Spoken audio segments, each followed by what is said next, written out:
messieurs, chers téléspectateurs, bienvenue dans cette grande édition du journal universitaire dont j'ai le réel plaisir de vous présenter.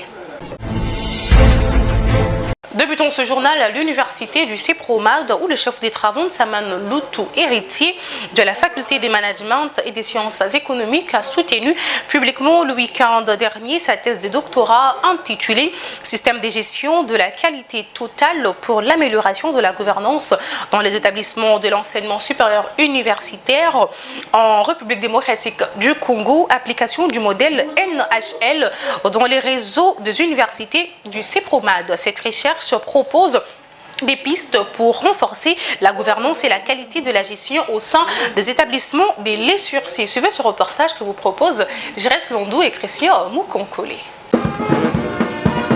Face aux défis de gouvernance qui affectent l'enseignement supérieur en République démocratique du Congo, le chef de travaux Nsaman Loutou, héritier de la faculté des management et sciences économiques de l'université du CEPROMAD, a soutenu publiquement sa thèse de doctorat intitulée « Système de gestion de la qualité totale pour l'amélioration de la gouvernance dans les établissements de l'enseignement supérieur et universitaire en République démocratique du Congo, application du modèle Nsaman héritier Loutou dans les réseaux des universités du CEPROMAD ». Dans ses travaux, le candidat met en évidence les principaux défis auxquels fait face l'enseignement supérieur congolais, notamment la massification des effectifs, la prolifération des établissements privés, l'insuffisance des ressources financières et les limites d'un mode de gouvernance essentiellement bureaucratique. Ces recherches démontrent que l'intégration des principes du Total Quality Management à travers le modèle NHL permet d'améliorer la transparence administrative, l'efficacité de la prise de décision, la qualité des services académiques et la participation des différents acteurs universitaires. Après les échanges avec le membre du jury et une délibération à huis clos, la thèse a été jugée recevable. Le chef de travaux Nsaman Loutou, héritier, a été élevé au grade de docteur avec la mention la plus grande de 10. Après délibération à huis clos, le jury a pris la décision suivante. Monsieur le chef de travaux, Nsaman héritier, a réussi avec la mention la plus grande distinction. Le nouveau docteur estime que le modèle NHL constitue une réponse innovante aux défis de gouvernance des établissements d'enseignement supérieur en RDC et ouvre de perspectives prometteuses pour le renforcement de la qualité de l'enseignement universitaire. L'enseignement supérieur était plus avec un système purement bureaucratique, mais il fallait voir dans quel système numériser le secteur de l'enseignement, comme l'université du CEPROMAD, comme c'était tel le cas. Il fallait voir dans quelle mesure. Vous savez que nous avons eu autrefois des problèmes au niveau de l'enseignement supérieur et nous avons eu comment remédier à cette situation dans le sens que nous avons créé un logiciel qui va pouvoir gérer les universités en réseau parce que le CEPROMAD jusque-là c'est la seule université privée qui est la plus reconnue en République démocratique du Congo, mais il fallait nécessairement ces modèles qui est notre contribution scientifique pour voir dans quelle mesure gérer les universités en réseau. Cette cérémonie s'est clôturée dans une ambiance académique.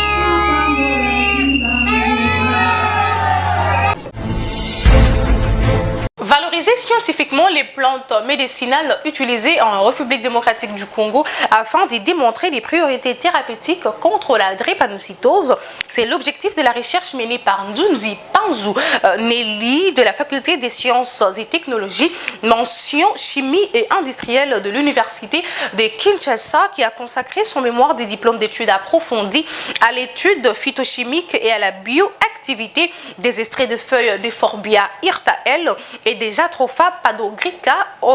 La défense publique a eu lieu le mardi dernier au sein de cette faculté. Sylvain Salebiako. Intitulé Études phytochimiques et à bioactivité des extraits des feuilles d'Euphorbia hirta et des Jatropha podagrica, Utilisée en médecine traditionnelle en République démocratique du Congo, cette recherche de diplôme d'études approfondies d'EA défendue publiquement par Nzuzi Panzuneli de la faculté des sciences et technologies, mention chimie et industrie de l'université de Kinshasa a mis en lumière le potentiel thérapeutique des ressources végétales locales. À en croire la récipiendaire, lors de la présentation de sa dissertation devant un jury composé d'éminents professeurs, des membres des familles ainsi que du corps professoral et scientifique, environ 9% de la population congolaise est atteinte de drépanocytose. Dans son argumentaire, elle a expliqué que cette maladie de l'hémoglobine ne dispose pas d'un traitement curatif de référence. La greffe des moelles osseuses, bien que proposée, demeure très coûteuse et inaccessible à une grande partie de la population. En cas de crise, la transfusion sanguine peut notamment être utilisée, mais sa répétition entraîne des complications liées à la surcharge en fer. Face à ces limites, la chercheuse a indiqué que les scientifiques s'orientent vers d'autres pistes thérapeutiques, notamment la phytothérapie. La flore congolaise, riche de plus de 160 espèces inventoriées, constitue une alternative prometteuse dans la prise en charge de la drépanocytose. Pour répondre à cette problématique de santé publique, Nzuzi Panzuneli a fondé ses recherches sur les usages traditionnels des Jatropha podagrica et d'Euphorbia. Selon les résultats obtenus, les extraits à queue de feuilles de ces deux plantes favorisent la normalisation des érythrocytes falciformes et présentent des propriétés susceptibles de contribuer à une meilleure prise en charge de cette pathologie. Pour atteindre les objectifs fixés de cette recherche, nous avons adopté la méthodologie suivante. Les feuilles ont été séchées à la température ambiante, ensuite broyées à l'aide d'un broyeur électrique pour être réduit en poudre. Une partie de la poudre a été servie pour la micrographie, pour caractériser les éléments histologiques. Une autre partie a servi pour effectuer les dosages. L'esprit de chimie en solution et en chromatographie sur couche mince et de doser les polyphénols totaux par spectrophotométrie fait visible et les éléments minéraux par fluorescence X. À la lumière des résultats obtenus au cours de notre recherche, la micrographie a révélé la présence de différents tissus histologiques analysés dans les feuilles de Euphorbia et de Jatropha podagrica. Nous remarquons que les deux feuilles contiennent des fibres et des fragments de vaisseaux spirales, des parenchymes contenant de pyramide. Après les échanges scientifiques entre la récipiendaire et les membres du jury, l'heure était à la proclamation des résultats à l'issue de la délibération à huis clos. Après délibération à huis clos, le jury a pris la décision suivante. Madame Nzuzi Nelly Panzu a réussi avec la mention distinction. Cette soutenance s'est achevée dans une ambiance académique empreinte de convivialité à la grande satisfaction des membres du jury, de la communauté universitaire et des invités.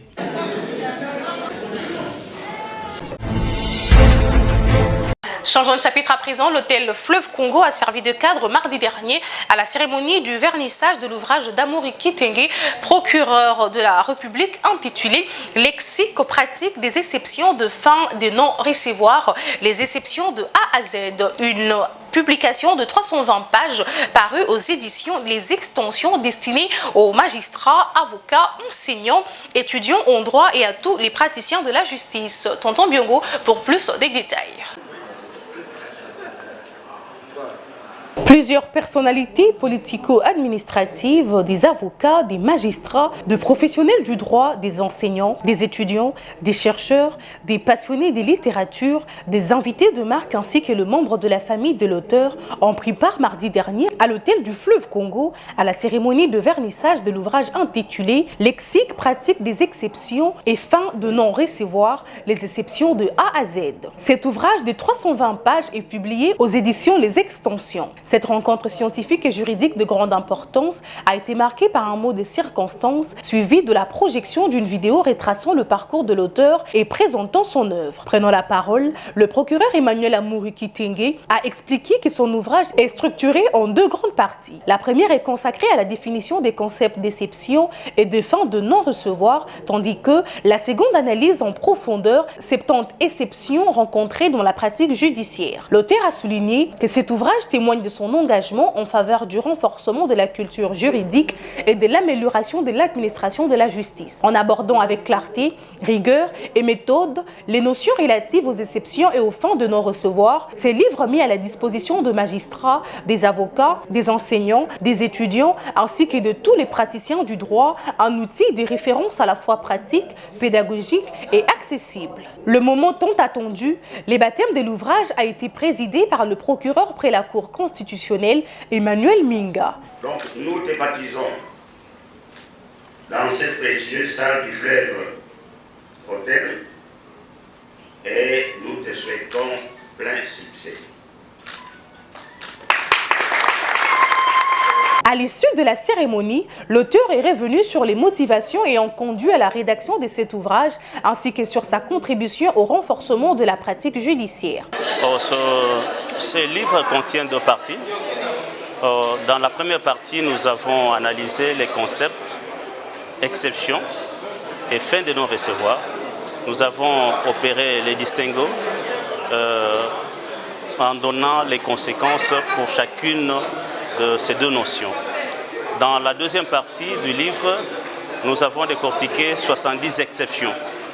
Et pour chacune d'exceptions, nous avons donné la définition légale, la base textuelle, la jurisprudence, la doctrine, les effets procéduraux, le moment d'invocation de l'exception, la personne habilitée à soulever l'exception et comment se comporter devant une exception et à quel moment aussi il faut l'invoquer.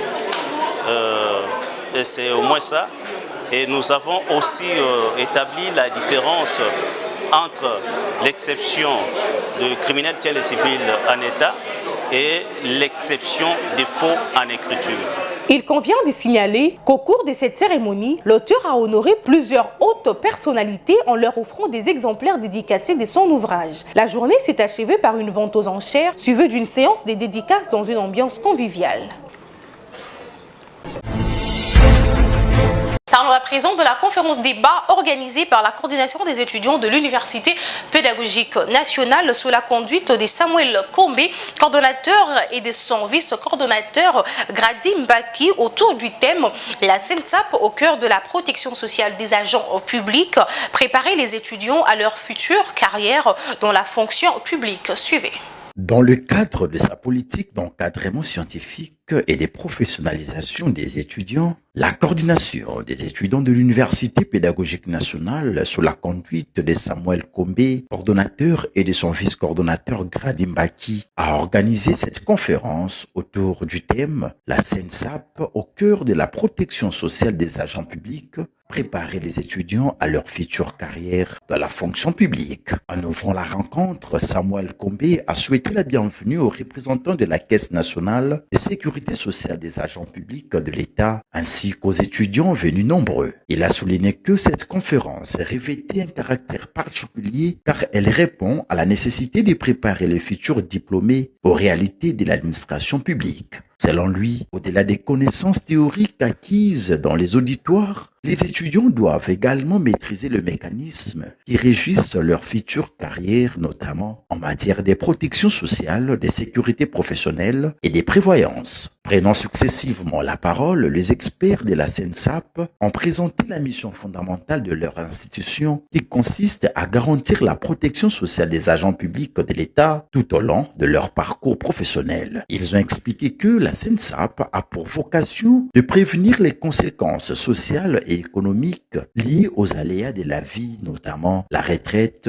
l'invalidité, le décès ou les risques pouvant affecter la stabilité des agents et de leurs familles. Les conférenciers ont également démontré que la protection sociale ne constitue pas un simple avantage accordé aux fonctionnaires, mais un droit fondamental qui contribue à leur bien-être, à leur sécurité financière et à leur motivation. En ouvrant des garanties sociales adaptées, la SENSAP participe à la valorisation de la fonction publique, renforce la confiance des agents envers l'État et favorise un climat de travail propice à la performance et à l'efficacité du service public. Abordant les prestations offertes par la SENSAP, les intervenants ont expliqué le mécanisme des cotisations, les conditions d'ouverture de droits, ainsi que les différentes prestations prévues par la législation en faveur des agents au public et de leurs ayants droit. Ils ont insisté sur l'importance pour les futurs fonctionnaires de comprendre, dès leur formation universitaire, le principe de solidarité,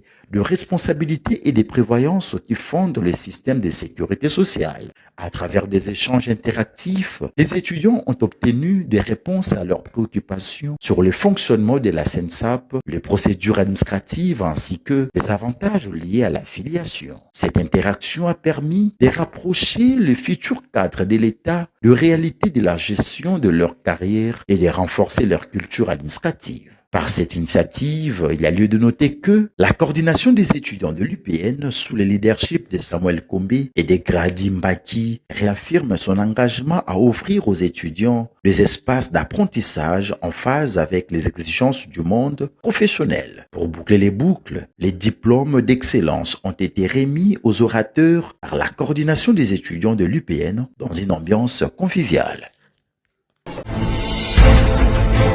L'imagerie médicale à l'heure du numérique, exploration, opportunités et défis à relever. C'est autour de ces thèmes que la mention d'imagerie médicale de l'ISTEM Kinshasa a organisé une journée scientifique. Cette rencontre vise à analyser l'impact de la transformation numérique sur les pratiques de l'imagerie médicale et à favoriser les échanges d'expériences entre enseignants, chercheurs, étudiants et praticiens. Tonton Biongo signe cet élément. L'imagerie médicale à l'heure du numérique entre innovation technologique et défis professionnels, c'est autour de cette thématique que la section d'imagerie médicale de l'Institut supérieur technique médical de Kinshasa a organisé une journée scientifique ouverte par le secrétaire général académique, le professeur Bassila, représentant le directeur général. Cette rencontre a réuni enseignants, professionnels de santé, chercheurs et étudiants autour des avancées qui transforment aujourd'hui la pratique de l'imagerie médicale. 5 sous-thèmes ont alimenté les échanges. Le professeur Dr Moukaya a présenté l'intelligence artificielle en imagerie médicale en mettant en lumière ses opportunités, ses défis et ses perspectives. L'assistant Kamba Okoma a démontré l'intérêt de la segmentation des images agioscanographiques dans le diagnostic des substitutions d'embolie pulmonaire à partir du cas de la clinique Ngalima. De son côté, le chef de travaux Mwaka Diela a développé les thèmes consacrés à l'imagerie de moyens utérins en insistant sur son rôle dans le diagnostic et l'orientation thérapeutique. Un autre exposé a porté sur l'assurance qualité et les contrôles qualité en radiologie conventionnelle et interventionnelle, soulignant l'importance du respect des normes pour garantir la sécurité du patient. Enfin, le chef des travaux Kaninda est intervenu sur le rôle du terrain dans la formation LMD et les bonnes pratiques d'encadrement des stagiaires et les bonnes pratiques d'encadrement des stagiaires en imagerie médicale. À l'issue des présentations, un échange interactif entre les conférenciers et l'assistance a permis d'approfondir les différentes thématiques. Le chef des travaux Mwaka Diela est revenu sur l'importance de cette journée scientifique pour le renforcement des compétences des futurs professionnels de santé. Ce thème est bien tombé, à point nommé, parce que notre profession imagerie médicale utilise de la technologie avancée au fur et à mesure. Et donc nous sommes dans un moment où si nous nous appliquons pas, ou si nous pratiquons pas, ou si nous ne maîtrisons pas le numérique dans les différentes modalités d'imagerie médicale, nous serons en marge. Et donc nous devons avancer avec. Et à cet égard, nous sommes obligés, n'est-ce pas, de nous sensibiliser, de nous auto-former à non seulement à l'intelligence artificielle, mais à toute cette imagerie innovante qui nous guette, parce que nous sommes obligés de travailler avec. Notons que 7 personnalités ont été honorées au cours de cette activité pour leur contribution remarquable au développement de la section d'imagerie médicale de l'ISTEM KIN. Direction le stadium de Moamba dans la commune de Limba qui a servi de cadre au lancement de la 10e édition du challenge professeur Ntumbaka Kolongo Joséphine. Placé sous les signes de la promotion de talent, du fair play et de la cohésion sociale, cette initiative sportive a réuni plusieurs jeunes autour de valeurs de l'excellence, de la discipline et du vivre ensemble. Suivez ce reportage que vous propose Tonton Biongo. Renforcer la cohésion, l'esprit des familles et le travail d'équipe au sein de l'Institut supérieur technique médical de Kinshasa, tel est l'objectif de la 2e édition du challenge professeur Ntumbaka Kolongo Joséphine, lancé le vendredi 3 juillet 2026 par Maître Rose Gâteau, directrice du cabinet du directeur général de l'ISTEM KIN. Cette compétition sportive réunit les différentes sections et services de l'institution autour des valeurs de fair play, de respect mutuel et de fraternité. Je déclare ouverte le challenge directrice générale Kankolongo Joséphine ouvert. Pour cette première journée des compétitions, la section gestion hospitalière tenante du titre était opposée à la section kinésithérapie. Au terme d'une rencontre âprement disputée, les champions en titre se sont imposés sur le score d'1-0, confirmant ainsi leur statut. Nous commençons premièrement par remercier Madame la directrice générale de l'ISTEM Kinshasa, en la personne du professeur Joséphine Ntumbaka Kolongo, pour avoir pensé pour la seconde fois, donc c'est la 2e édition de notre tournoi interuniversitaire de l'ISTEM Kinshasa. Nous tenons déjà à préciser que l'année passée, l'équipe de la section gestion des organisations de santé était la gagnante. Et nous avons encore eu ce privilège de jouer la première journée d'aujourd'hui où nous avions remporté par un score de 1-0. Donc c'est vraiment une meilleure joie pour nous. Nous étions très contents de voir la façon dont la maman ne cesse de mouiller ses maillots jour et nuit afin que l'ISTEM Kinshasa aille toujours de l'avant et que son image se répande encore plus haut. Il convient de signaler que la 2e édition du challenge professeur Ntumbaka Kolongo Joséphine se déroulera du 3 au 27 juillet 2026. Elle mettra en compétition les différentes sections et services de l'ISTEM KIN dans un esprit de fraternité, d'excellence sportive et de cohésion institutionnelle.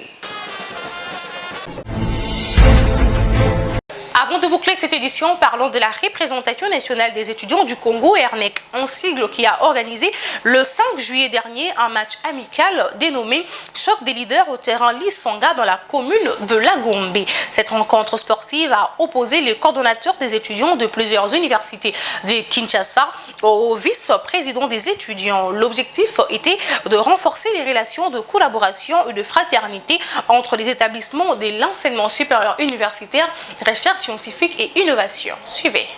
Renforcer la cohésion entre les représentants des étudiants des établissements d'enseignement supérieur de Kinshasa, c'est l'objectif poursuivi par le vice-coordonnateur de l'Institut national du bâtiment des travaux publics qui a, en collaboration avec la représentation nationale des étudiants du Congo, ERNEC en sigle, organisé dans la soirée du 5 juillet un match amical au terrain d'Isanga. Cette rencontre sportive a opposé les coordonnateurs des étudiants des différents établissements de la capitale à leurs adjoints dans une ambiance de convivialité, de fraternité et de fair play.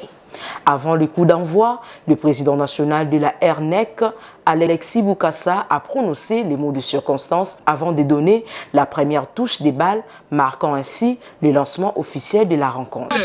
C'est un jour de divertissement, donc on ne parlera pas assez.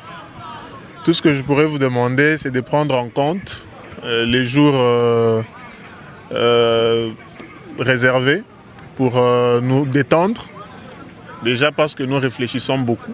À l'issue de ces matchs qui s'est soldé par un score d'1 partout, le vice-coordonnateur des étudiants de l'Institut national du bâtiment et des travaux publics, Boaz Wiener, s'est félicité de cette initiative qu'il a qualifiée des cadres de rapprochement entre le leader et estudiantin. Il en a profité pour annoncer l'organisation de prochaines rencontres visant à renforcer davantage l'unité dans la communauté estudiantine. C'est une journée très spéciale pour nous au symbole de l'unité. Je suis vraiment content en tant qu'invité aujourd'hui.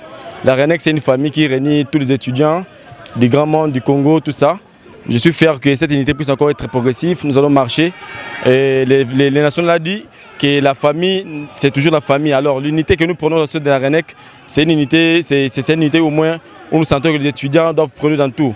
Le foot réunit encore la réflexion et le foot fait encore les choses pour s'avancer au devant.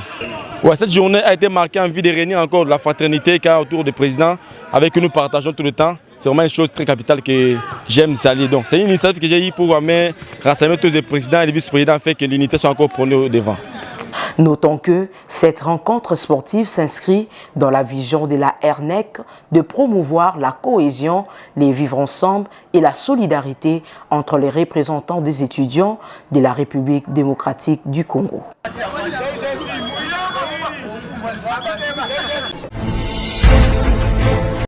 Voilà, mesdames et messieurs, chers téléspectateurs, nous sommes arrivés à la fin de cette grande édition du journal universitaire. Si vous l'aviez aimé, dites merci à Tonton Biongo qui a assuré pour les images sous la réalisation du docteur Emmanuel Lema, toujours sous la coordination de l'honorable André Mouchongo Machara. Quant à moi, je vous dis au revoir et bonne suite de programmes sur nos chaînes partenaires.